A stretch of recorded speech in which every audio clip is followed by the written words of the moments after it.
कुछ लोगों की बेचैनी अब खुलकर सामने आ रही है। जो लोग सीधे चुनावी मैदान में किसी को चुनौती नहीं दे सकते, वो अब नए नए षड्यंत्र कर रहे हैं। सड़कों को जाम करना, माहौल बिगाड़ना और यूपी को अराजकता की आग में झोंकने की कोशिश करना, यह सब अचानक नहीं हुआ है। यह विरोध नहीं, एक साजिश है।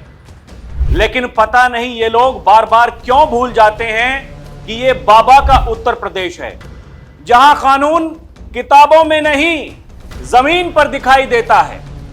नोएडा में मजदूरों के नाम पर जो खेल खेला गया, वो सिर्फ प्रदर्शन नहीं था, बल्कि शहर को अस्थिर करने की एक बड़ी चाल थी। लेकिन योगी ने एक बार फिर से दिखा दिया, दंगाई जब भी दुस्साहस करेंगे, उनको उन्हीं की भाषा में सबक सिखाया जाएगा।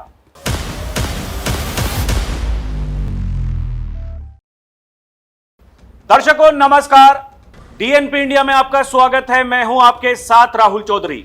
उत्तर प्रदेश के मुख्यमंत्री योगी आदित्यनाथ ये कहते हैं कि यूपी में ना कर्फ्यू ना दंगा, सब चंगा। तो वो कुछ लोग हैं जिनको अच्छा नहीं लगता। अब दर्शकों सवाल वही है कि वो कौन लोग हैं? वो कौन लोग हैं जो बार बार सरकार को टारगेट करते हैं? वो कौन लोग हैं जो खुलकर सामने नहीं आते, लेकिन किसी के कान में फूंकने का बार बार प्रयास कर रहे हैं? कभी तथाकथित शंकराचार्य श्री श्री 1008 स्वामी अविमुक्तेश्वरानंद, उनको मैदान में आगे किया जाता है। दर्शकों याद कीजिए माघ मेला, और कैसे वहां से जो सिलसिला शुरू हुआ, फिर उत्तर प्रदेश की परिक्रमा करेंगे तो कभी गौ हत्या को रोकने के लिए हम शंखनाद करेंगे। बड़ी बड़ी बातें। और कौन साथ दे रहा था? समाजवादी पार्टी के मुखिया अखिलेश यादव जी। अखिलेश यादव जी आज भी यही कह रहे हैं। जब योगी आदित्यनाथ ने यह आरोप लगाए कि कुछ लोगों को शांति और विकास अच्छा नहीं लगता, क्योंकि यह उनके एजेंडे में है ही नहीं, वो लोग परेशान हो जाते हैं। और ये जो मजदूरों को आगे करके नोएडा में ये खेल खेला जा रहा है, इसके पीछे भी एक बड़ा षड्यंत्र है। अगर ये कहा योगी आदित्यनाथ ने, तो सपा के मुखिया अखिलेश यादव जी ये कहते हैं कि आपका सिस्टम क्या कर रहा है। अखिलेश यादव जी की बात बिल्कुल ठीक है भाई, सिस्टम क्या कर रहा है?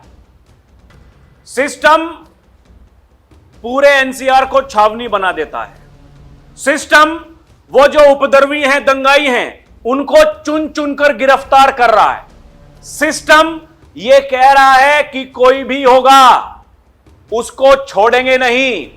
सिस्टम ये कह रहा है कि व्हाट्सएप पर ग्रुप बना के साजिश की गई, लोगों को भड़काया गया, हमने पता कर लिया है। नए नए खुलासे हो रहे हैं दर्शकों, नए नए खुलासे हो रहे हैं। हर एक घंटे बाद तस्वीर बदल रही है। कभी पता चला कि 300 लोग गिरफ्तार किए गए, पुलिस लगातार छानबीन कर रही है, जांच कर रही है। अभी खबरें आ रही हैं कि लगभग 400 ऐसे उपद्रवी उनको गिरफ्तार कर लिया गया है और भी पुलिस की रडार पर हैं। दर्शकों योगी आदित्यनाथ एक बात कहते हैं, छोड़ूंगा तो नहीं। और अगर योगी ये कहते हैं छोड़ूंगा तो नहीं, इसका मतलब बिल्कुल साफ है। दर्शकों वो चाहे डीजीपी हो और जो बड़े बड़े अधिकारी हैं, कंट्रोल रूम में बैठ करके वो नोएडा में जो कुछ हो रहा है उस बवाल पर एकदम करीब से नजर रख रहे हैं। यह है सिस्टम की ताकत। कुछ ही घंटों में जो बवाल पहले महीनों तक चलता था, उसको शांत कर दिया गया। जो मजदूर आज भी अपने घरों से तो निकले, लेकिन अपनी कंपनियों में, फैक्ट्रियों में नहीं पहुंचे, वो कहीं बैठ गए, धरना कर रहे थे। आज भी कुछ खबरें ऐसी आई, दुस्साहस किया गया, लेकिन फिर तुरंत बाबा का यमराज एक्टिव हुआ, लठ बरसाए गए। और जब लठ चलता है दर्शकों, तो फिर आपको याद होगा वो कैसे लोग जूते चप्पल छोड़ करके सब भाग जाते हैं। लेकिन उनको क्या लगता है कि वो बच जाएंगे? थोड़े ही कि आप जूते चप्पल छोड़ करके भाग गए, उसके बाद में आपका कुछ नहीं होगा। ऐसा नहीं होता है। यह सोशल मीडिया का जमाना है दर्शकों।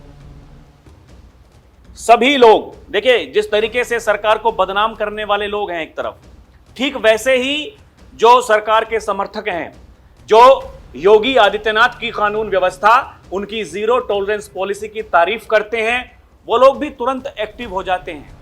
वो यही कह रहे हैं, ये मजदूरों को भड़का करके। देखिए दर्शकों, हमने पहले भी कहा है और फिर इस बात को मैं कह रहा हूं, श्रमिक, उनका परिवार, वो कैसे अपने घरों को चलाते हैं, उस बारे में सरकार को सोचना चाहिए। जो उद्यमी हैं उनको सोचना चाहिए। यही योगी आदित्यनाथ ने भी कहा कि मैं निवेदन करता हूं, जो उद्यमी हैं जाकर के, जो उनके श्रमिक हैं, उनसे सीधे बैठ करके बात करिए। सरकार ने अपना काम कर दिया दर्शकों। 21% बढ़ोतरी बताई जा रही है जो कर दिया वेतन में, लेकिन फिर भी कुछ लोग अड़े हैं। उस पर आगे बात हो सकती है, लेकिन सबसे बड़ा सवाल यही है, वो जो उपद्रवी जो पकड़े गए हैं, जो अपनी तनख्वाह को बढ़वाने के लिए विरोध कर रहे थे, अब जब पुलिस ने उनको धर लिया है, पुलिस कह रही है कि उन्हीं से उनकी वसूली भी करेंगे जो नुकसान हुआ है। कहां से देंगे पैसा? वो पैसा कहां से आएगा? कितनी पीढ़ियां बर्बाद हो जाएंगी? यह किसी को समझ में नहीं आता है क्या? या फिर अगर समझ में आ रहा है तो कौन है वो लोग जो ना तो नोएडा में रहते हैं, ना किसी फैक्ट्री में, कंपनी में काम करते हैं, झोला उठा करके आते हैं, उपद्रव करते हैं, भागने की कोशिश करते हैं, लेकिन उत्तर प्रदेश की पुलिस उन्हें धर लेती है। यही तो हुआ, यही तो मीडिया रिपोर्ट्स में छप रहा है दर्शकों। ये देखिए, नए नए खुलासे हो रहे हैं। पुलिस का बयान सामने आया है, एक ऑडियो क्लिप, इंस्टाग्राम की एक चैट वायरल हो रही है। बताया जा रहा है नोएडा हिंसा मामला, एक ऑडियो पुलिस को मिला है जिसकी जांच की जा रही है। ऑडियो में एक शख्स भीड़ को इकट्ठा होने की बात कह रहा है, लाठीचार्ज के बाद इकट्ठा होने की अपील वो उस वीडियो में, ऑडियो में कर रहा है दर्शकों। एक इंस्टाग्राम की चैट भी वायरल है। चैट में सभी लोगों से मिर्ची पाउडर लाने की बात की जा रही है। मिर्ची पाउडर किस लिए दर्शकों, किस लिए? इस बात का मतलब आप समझ रहे हैं? यह कोई साधारण बात है क्या? ऐसे ही किसी का मन आया जाकर के विरोध करने लगे? नहीं, अभी तो और खुलासे होंगे दर्शकों। लेकिन पुलिस लगातार लोगों से अपील ही कर रही है। जो नोएडा पुलिस है उसने जन सामान्य से अपील की है कि अफवाहों से, भ्रामक सूचनाओं पर ध्यान ना दें, उनसे बचें, किसी भी अपुष्ट जानकारी को साझा ना करें, अराजकता फैलाने एवं अफवाहें प्रसारित करने वाले तत्वों को चिन्हित कर उनके विरुद्ध कानूनी कार्रवाई की जाएगी। सभी से अपील है, शांति संयम बना करके रखें, पुलिस प्रशासन का सहयोग करें। यह प्रशासन कह रहा है, लेकिन वो कौन लोग हैं जिनको समझ में नहीं आ रहा दर्शक? ये देखिए, एक और मीडिया रिपोर्ट में यह बताया गया है। जो गौतम बुद्ध नगर पुलिस आयुक्त हैं लक्ष्मी सिंह, वो कहती हैं, हमें यह समझना होगा कि यह संगठित समूह है जो कार्यकर्ताओं को भड़का रहा है, सुनियोजित तरीके से काम करवा रहा है। पिछले कुछ दिनों में, महज 3 से 4 दिनों में कई फर्जी ट्विटर हैंडल, अन्य सोशल मीडिया अकाउंट बनाए गए। इससे संकेत मिलता है कि कोई कॉल सेंटर चला रहा है या तकनीक का इस्तेमाल करके उन्हें सुनियोजित तरीके से उकसा रहा है। ये पुलिस कह रही है, जो उनके सामने आ रहा है वही बताया जा रहा है। और दर्शकों, सबसे महत्वपूर्ण बात कि उपद्रवियों से वसूला जाएगा सरकारी संपत्ति के नुकसान का हर्जाना। कहां से देंगे पैसा? यही है। इसीलिए कहते हैं कि किसी के बहकावे में आकर के अपने घर का नुकसान नहीं करना चाहिए। बड़े बूढ़े वो यही कह करके गए हैं दर्शकों। वो ये कहते हैं कि इतनी सोच, इतनी समझ हर किसी के भीतर होनी चाहिए। दूसरे वाले केवल आपका परिवार, आपका घर, उसको बर्बाद करने के लिए वो काम करते रहेंगे। यह आपको तय करना होगा, यह आपको समझना होगा। दर्शकों, एक और मीडिया रिपोर्ट, उसमें क्या छपा है? नोएडा हिंसा हुई नहीं, भड़काई गई। रातों रात बने व्हाट्सएप ग्रुप, बाहर से बुलाए गए लोग, पुलिस जांच में कई खुलासे। विस्तार से बताया गया है। एक ग्रुप मजदूर आंदोलन के नाम से संचालित किया जा रहा था, जिसमें कई मजदूर संगठन समूहों को जोड़ा गया था। इन समूहों में लगातार मैसेज भेजे जा रहे थे, जिनमें लोगों को विरोध प्रदर्शन में शामिल होने के लिए उकसाया जा रहा था। जांच में यह भी सामने आया है कि इन व्हाट्सएप ग्रुपों में कई भड़काऊ उत्तेजक पोस्ट शेयर किए गए। इन मैसेज का मकसद भीड़ को उकसाना, विरोध को ज्यादा आक्रामक बनाना था। कुछ पोस्ट्स में गलत जानकारी, अफवाहें भी फैलाई गई, जिससे स्थिति और बिगड़ती चली गई। ये कोई मजाक नहीं हो रहा है दर्शकों। नोएडा, जिसके बारे में योगी आदित्यनाथ ने बीते दिनों क्या कुछ नहीं कहा था। उन्होंने कहा था कि ये लोग नोएडा आने से डरते थे क्योंकि इनके कर्म ऐसे थे। इन्होंने वहां के जो बिल्डर्स हैं और जो वहां के बायर्स हैं, उनको लूटने का काम किया था इन पिछली सरकारों ने, इसलिए डरते थे। कहते थे कि नोएडा चले जाएंगे तो कुर्सी चली जाएगी। लेकिन हमने वो सुनिश्चित किया, वहां के जो उद्यमी हैं, जो बिल्डर्स हैं और जो वो घर खरीदने वाले जो ग्राहक हैं, उन सबकी जो मांग थी उसको पूरा करने का काम ये हमारी सरकार ने किया। ये हमने सुनिश्चित किया। वो जो नोएडा, ग्रेटर नोएडा अथॉरिटी जो पहले घाटे में थी, आज वो मुनाफे में है। ये इच्छा शक्ति का परिणाम है, लेकिन कुछ लोगों को ये अच्छा नहीं लगता दर्शकों। ये देखिए, यही बताया जा रहा है। यहां भी रातों रात व्हाट्सएप ग्रुपों में लोगों को शामिल किया गया, बड़ी संख्या में उसका इस्तेमाल किया गया। एजेंसियों के अनुसार प्रदर्शनकारियों को क्यूआर कोड के जरिए अलग अलग व्हाट्सएप ग्रुपों में जोड़ा गया। यह प्रक्रिया बेहद तेजी से की गई, जिसके चलते बड़ी संख्या में लोगों को रातों रात इन ग्रुपों में शामिल कर लिया गया। इन ग्रुपों के नाम भी अलग अलग थे, जिससे उनकी पहचान करना शुरुआती दौर में मुश्किल हो गया था। लेकिन अब जब खुलासे हो रहे हैं तो पता चल रहा है। यही लोग दर्शकों ये लिख रहे हैं सोशल मीडिया पर, नोएडा में जो अराजकता फैलाने की कोशिश हो रही है वो साफ दिखाता है ये असली श्रमिकों का आंदोलन नहीं है। कई लोगों के सीसीटीवी फुटेज में ऐसे चेहरे सामने आ रहे हैं जो ना किसी कंपनी से जुड़े हैं, ना ही नोएडा के निवासी हैं। सवाल साफ है, आखिर ये बाहरी तत्व कहां से आए, किसके इशारे पर माहौल खराब कर रहे हैं? इसका सबसे बड़ा असर आम परिवारों पर पड़ रहा है, जिन्हें रोजमर्रा की जिंदगी में परेशानी झेलनी पड़ रही है। दर्शकों, वो एक बड़ा वर्ग, एक बड़ा तबका जो इस देश को टैक्स देता है, वो अपनी मेहनत से पैसा कमा रहा है, तो कुछ लोगों को वो पैसा दर्शकों वो अच्छा नहीं लगता। ये आरोप प्रत्यारोप ये कोई पहली बार नहीं होते हैं, ये आरोप लगाए जाते हैं। जो लोग अमीर हो रहे हैं वो अमीर हो रहे हैं, अरे अपनी मेहनत से अमीर हो रहे हैं। उनके भीतर दिमाग है, उनके भीतर पैशन है, वो काम करना चाहते हैं, इसलिए वो अमीर हो रहे हैं। वो पढ़े लिखे हैं, पढ़ने लिखने के लिए कोई मना नहीं करता दर्शकों। और ये गरीबी, बेरोजगारी, महंगाई ये एक बीमारी है इस देश में, और ऐसा नहीं है कि केवल आज ही है, ये पहले भी थी। सरकार लगातार प्रयास कर रही है। सरकार ने स्किल डेवलपमेंट दर्शकों उसके तहत कितने लोगों को रोजगार दिया है, लगातार यह मुहिम चल रही है। कल भी मुजफ्फरनगर में योगी आदित्यनाथ गए थे, केंद्रीय मंत्री जयंत चौधरी वहां पर गए थे। कितने लोगों को वहां पर नौकरियां दी गई हैं। यह भी कहा गया है कि जिनको आज नहीं मिली है वो मेहनत करते रहें, अपने भीतर जो अपने स्किल्स हैं उनको सुधारें, उनमें परिवर्तन करें। कल का दिन आपके लिए भी आएगा, आपको भी अवसर मिलेगा। लेकिन समझने की बात यह है दर्शकों, जो किसी कारणों से नहीं पढ़ पाए, आगे नहीं बढ़ पाए, उनको समाज की मुख्य धारा में लेकर आने का काम भी सरकार ही करेगी। सरकार लगातार यह प्रयास कर रही है। वो ये कहते हैं कि एक तरफ विकास अनवरत आगे बढ़ रहा है।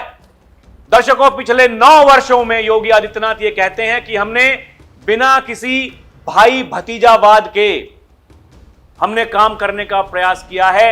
यही हमारी सबसे बड़ी उपलब्धि है। 2017 में दर्शकों 3000 अगर पुलिस कर्मियों की भर्ती होती थी तो उनकी ट्रेनिंग कराने के लिए ट्रेनिंग सेंटर्स नहीं थे। पिछले साल 60,244 अभ्यर्थी वो पुलिसकर्मी बने हैं। सबकी ट्रेनिंग यहीं उत्तर प्रदेश की धरती पर चल रही है। बहुत जल्द वो परमानेंट सिपाही बनकर यहां उपद्रवियों को, दंगाइयों को वो ठोकते हुए नजर आएंगे दर्शकों। तो बाबा कि पुलिस तो ऐसा ही काम करती है। फिर योगी आदित्यनाथ ने कह दिया है कि 81,000 से ज्यादा पुलिस कर्मियों को भर्ती करेंगे अलग अलग पदों पर, सबकी ट्रेनिंग यही होगी। ये जो पुलिस रिफॉर्म जो किया गया है ये इच्छा शक्ति है, लेकिन दर्शकों वो कुछ लोगों को अच्छा नहीं लगता है।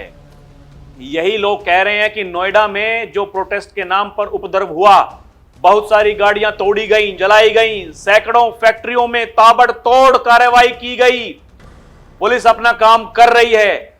जिन लोगों की गाड़ियां तोड़ी गई हैं वो भी इन्हीं फैक्ट्रियों के कर्मचारी थे, बस पद में थोड़ा बहुत सीनियर रहे होंगे, यानी श्रमिकों को नुकसान पहुंचाया है। इस पूरे हिंसक प्रोटेस्ट का असर महीनों तक लाखों कामगार मजदूरों पर पड़ेगा जिनकी रोजी रोटी इसी पर टिकी है। वही दर्शकों जो मैंने अभी आपको बताया, जो कहा, लोग वही कह रहे हैं। जो लोग अपने घरों से निकलते हैं, सुबह शाम को वापस जाते हैं, ये ऐसी छोटी मोटी नौकरी करते हैं दर्शकों, उनका परिवार उसी से पल रहा है, उनका पेट उसी से पल रहा है। अब जब वो जेल में चले गए हैं, उनका घर कौन पालेगा? सवाल यही है, लोग यही कह रहे हैं। जिनकी गाड़ियां फूंक दी गई वो कौन लोग थे दर्शकों? पुलिस प्रशासन की, दर्शकों उनके सीनियर्स की। प्रशासन अपना काम कर रहा है, सरकार अपना काम कर रही है दर्शकों। सरकार, योगी आदित्यनाथ ने कहा था तो तुरंत वो 21% की जो बढ़ोतरी की गई है, जिनकी तनख्वाह पहले 11,313 थी उनकी 13,006 रुपए हो गई है, जिनकी पहले 12,445 थी उनकी अब 14,306 हो गई है, जिनकी पहले 13,940 थी उनकी अब 16,868 हो गई है। हम दर्शकों फिर भी ये कहते हैं ये पैसा परिवार चलाने के लिए पर्याप्त नहीं है। सरकार को भी सोचना चाहिए, जो उद्यमी हैं उनको भी सोचना चाहिए। लेकिन दर्शकों एक बड़ा सवाल ये भी उठ रहा है कि जो उद्यमी हैं वो ये कह रहे हैं कि अगर हम इतनी तनख्वाह बढ़ा देंगे, भाई सबकी 20,000 ये परमानेंट कर देंगे, कंपनी को इतना फायदा नहीं होता है, उससे क्या होगा? छटनी करनी पड़ेगी। बहुत सारे ऐसे लोग हैं जो नौकरी खो बैठेंगे, उनका घर कैसे चलेगा? ये भी सवाल है दर्शकों। उसके लिए बैठकर बात होती है, आमने सामने ऐसे बैठ करके कि आपकी ये जरूरत है, आपकी ये मजबूरी है, आपकी जरूरत आपकी मजबूरी को हम देखेंगे, कोई नहीं देखेगा। ये विपक्ष में जो बैठे हैं ये नहीं देखेंगे दर्शकों। जिस समय ये सरकार में थे ये क्या कर रहे थे, ये किसी से छुपा हुआ नहीं है दर्शकों। जो डर का माहौल है, ये देखिए ना, जो लोग पुलिस कर्मचारियों को वो कंपनी पहुंचने से पहले ही वापस भेज रही है और कह रही है पुलिस कि कई कंपनियों के बाहर जो पुलिस की टीम तैनात हैं वो ये कह रहे हैं कि पूरे एनसीआर में हाई अलर्ट जारी है, उपद्रव करोगे, दंगे करोगे तो फिर अब बताइए ना, वो कंपनी जिनके लिए ये कहा जा रहा था कि वो पैसे नहीं बढ़ाती है, उन कंपनियों को फूंक दिया, सब बर्बाद कर दिया, कैसे बढ़ाएंगे सैलरी? कहां से आएगा पैसा बताइए? ये जवाब तो किसी को देने होंगे दर्शकों। पुलिस उन्हें समझा रही है कि आपकी मांगें पूरी कर ली गई हैं, लेकिन कर्मचारियों का कहना है कि काम 12 घंटे, सैलरी 11,000, आज के समय में ऐसे में घर कैसे चलेगा? 20,000 रुपए सैलरी बढ़ाई जाए, वो ये जिद पर आज भी हैं। आज भी कई जगहों पर दंगे दर्शकों, ऐसी खबरें आई हैं दर्शकों। ये जो ड्रामा चल रहा है, ये तांडव जो चल रहा है, अभी तक 3,000 करोड़ का नुकसान अनुमानित है, बताया जा रहा है पुलिस के द्वारा। 3,000 करोड़ फूंक दिया। इतना पैसा आप ये मान करके चलिए कि 3,000 करोड़ कहीं पर ऐसे रखे हुए हैं और जाकर के मिट्टी का तेल डाल करके ऐसे लाइटर से, माचिस से आग लगा करके उसमें आग दे दी, खत्म, स्वाहा, सब खत्म। अब बताइए पैसे की भरपाई कहां से होगी? प्रशासन तो कह रहा उन्हीं से करेंगे दर्शकों, कहां से करेंगे? 10-12 हजार रुपए की तनख्वाह मिल रही है, जैसे तैसे करके अपने घर वालों का पेट भर रहे हैं। ये 3,000 करोड़ रुपए कहां से देंगे? ये मैं जब से इस बात को सोच रहा हूं दर्शकों, माथा इसलिए घूम रहा। बताइए ऐसे काम करने क्यों कि बाद में इससे क्या होगा? अब घर बेचना पड़ेगा, जमीन बेचनी पड़ेगी, बच्चों की पढ़ाई से लेकर के आगे का भविष्य सब बर्बाद, सब बर्बाद। कल को वो बच्चे जो आज छोटे हैं वो बड़े होंगे तो वो क्या कहेंगे? यही कहेंगे कि हमारे मां बाप ने हमारे लिए क्या किया, क्या किया। आज जब उनको पढ़ाया नहीं, कल को जब वो बड़े होंगे वो क्या कहेंगे, क्या करेंगे। दर्शकों, ये सोचना चाहिए, समझना चाहिए कि नहीं समझना चाहिए। इस देश के संविधान में ये बताया गया है दर्शकों, लोकतंत्र हमारा इसी के लिए जाना जाता है, विरोध करने का सबको अधिकार है। गुस्सा हर किसी को आता है, लेकिन उस गुस्से का मतलब ये नहीं कि आप अपना परिवार बर्बाद कर लेंगे। दर्शकों, ये तो सोचना चाहिए, समझना चाहिए। फिर भी लोग मानने को अगर तैयार नहीं, तो ये एक सुनी योजित साजिश जो लगातार बताया जा रहा है पुलिसकर्मियों के द्वारा। देखिए दर्शकों, अलग अलग मीडिया रिपोर्ट्स में यही छपा है, यही सब बता रहे हैं। और सोशल मीडिया पर जाकर के तो देखिए, जो लोग सरकार की बुराई करते हैं, मैं राजनेताओं की बात नहीं कर रहा हूं, जो बुद्धिजीवी वर्ग है, जो थोड़े से भी जिनके अंदर भीतर उनकी समझदारी है दर्शकों, वो इस बात को कह रहे हैं कि हां ठीक है, आपकी बातें जायज हैं, लेकिन ये कहीं से कहीं तक भी ये हिंसा, ये उपद्रव, ये किसी समाधान का रास्ता नहीं हो सकता है। दर्शकों, ये सब क्यों हो रहा है, क्या मतलब है, आप बताइए ना। ऐसा क्या हो गया? ये कभी संभल, कभी बरेली, कभी इस तरीके से अब नोएडा सामने आ रहा है, कभी मथुरा। ये क्या करने की कोशिश हो रही है? क्या 2027 का विधानसभा चुनाव है दर्शकों, एक साल का समय नहीं रह गया है। अपनी अपनी चुनावी तैयारियां सबने शुरू कर दी हैं। योगी आदित्यनाथ हैं भारतीय जनता पार्टी का चेहरा, उत्तर प्रदेश के मुख्यमंत्री, जिनके नाम ये रिकॉर्ड है, वो सबसे लंबे समय तक उत्तर प्रदेश के मुख्यमंत्री रह चुके हैं। और ऐसे केवल बाबूगिरी करके नहीं, काम करके। उनके नाम अनगिनत रिकॉर्ड हैं दर्शकों। अगर मैं बतानी आपको शुरुआत करी, कई घंटे ऐसे ही बीत जाएंगे। वैसे ही हमारे दर्शक ये कहते हैं, चौधरी साहब बड़ी लंबी वीडियो बनाते हैं, तो मैं क्या करूं दर्शकों, बताना तो पड़ेगा आपको क्या हो रहा है, क्या नहीं हो रहा है, बताइए, आपको बताना ही पड़ेगा। योगी आदित्यनाथ बंगाल में गए दर्शकों, वहां भारतीय जनता पार्टी के बंगाल के सबसे बड़े नेता शुवेंदु अधिकारी, वो उनके सामने दर्शकों ऐसे नतमस्तक हो गए, दंडवत प्रणाम करने लगे, महाराज जी आप ही हैं। शुवेंदु अधिकारी इससे पहले भी कई बार ये कह चुके हैं, बंगाल को सीएम योगी जैसा सीएम चाहिए। यह समझने वाली बात है दर्शकों। पहले दिन ही गए जाकर के वहां योगी आदित्यनाथ ने क्या कुछ नहीं बोल दिया है, क्या कुछ नहीं बोल दिया है। बंगाल की अस्मिता से लेकर के जो लोग उर्दू घुसपैठिए उनकी बात करते हैं, सबको योगी आदित्यनाथ ने इशारों में समझा दिया, यह कह दिया यहां भी बुलडोजर चलेगा, उत्तर प्रदेश का बुलडोजर। बिहार में कहा था योगी आदित्यनाथ ने अभी कुछ दिनों पहले। दर्शकों देखिए वहां पर क्या हो रहा। यह कहा था योगी आदित्यनाथ ने यहां भी उत्तर प्रदेश वाला बुलडोजर चलेगा। आज वहां देखिए खबरें आ रही हैं कि मुख्यमंत्री जी चेंज हो रहे हैं, भारतीय जनता पार्टी के मुख्यमंत्री बन रहे सम्राट चौधरी। ठीक वैसी ही कहानी बंगाल से भी है दर्शकों।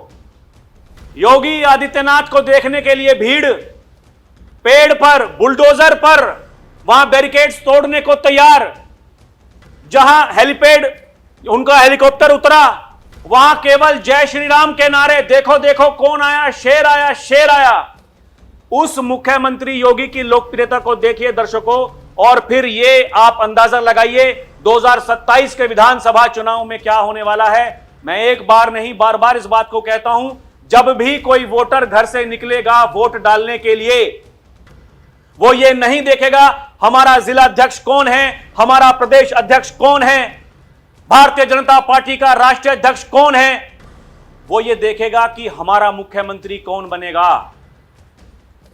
दर्शकों, ये जो लोकप्रियता है, अभी आप देखिएगा, हमने पहले भी कहा, चाहे वो मणिकर्णिका घाट को लेकर के विवाद हो या फिर माघ मेला हो, उसके बाद में क्या मथुरा, अलग अलग जगहों पर ईद के दौरान दर्शकों खामनेई के लिए छाती पीटने वाले लोग लखनऊ को मिनी ईरान बता रहे थे। योगी ने सबको एकदम बेहतरीन ढंग से समझा दिया, बता दिया, उत्तर प्रदेश की धरती पर नहीं होगा। अब नोएडा, अभी ये देखिएगा, ये जो बहुत सारे ज्योतिष आचार्य हैं वो पहले ही कह चुके हैं 2026 योगी आदित्यनाथ के लिए दर्शकों ऐसा साल है जहां उनका भविष्य तय हो जाएगा। इस साल योगी आदित्यनाथ बहुत बड़े बड़े वो निर्णय लेने वाले हैं दर्शकों। योगी आदित्यनाथ बताया जा रहा है 2026 की शुरुआत से पहले बता दिया। ये भी लोग कह रहे हैं 27 में एक साइड विक्ट्री होगी, वन साइड विक्ट्री, कोई नहीं दूर दूर तक वो वाली कहानी होगी। यही तैयारी भी हो रही है। लोग ये कह रहे हैं कि एक बार ये बंगाल का चुनाव तो हो जाने दीजिए, उसके बाद में भारतीय जनता पार्टी का पूरा कुनबा यहां उत्तर प्रदेश में होगा। संघ ने पहले ही तैयारी कर दी है। अखिलेश यादव जी एक बार नहीं कई बार ये कह चुके हैं यहां उत्तर प्रदेश में ये संघ वाले क्या कर रहे हैं। आप उस बेचैनी को समझिए, उस बेचैनी को समझिए, इन चेहरों को पहचानिए। कौन है वो लोग जिनको शांति अच्छी नहीं लगती, जिनको विकास अच्छा नहीं लगता। दर्शकों, आपको क्या समझ में आता है हमें कमेंट करके बताएं। अभी के लिए इतना ही। देखते रहें डीएनपी इंडिया, हर खबर भरोसे के साथ। दर्शकों, आपसे अपील है चैनल को सब्सक्राइब भी करें, हमारी ताकत को बढ़ाएं। हम दर्शकों मजबूत होंगे, इस राष्ट्र की आवाज को, देश की आवाज को मजबूत करेंगे। बहुत बहुत धन्यवाद। जय हिंद, जय भारत।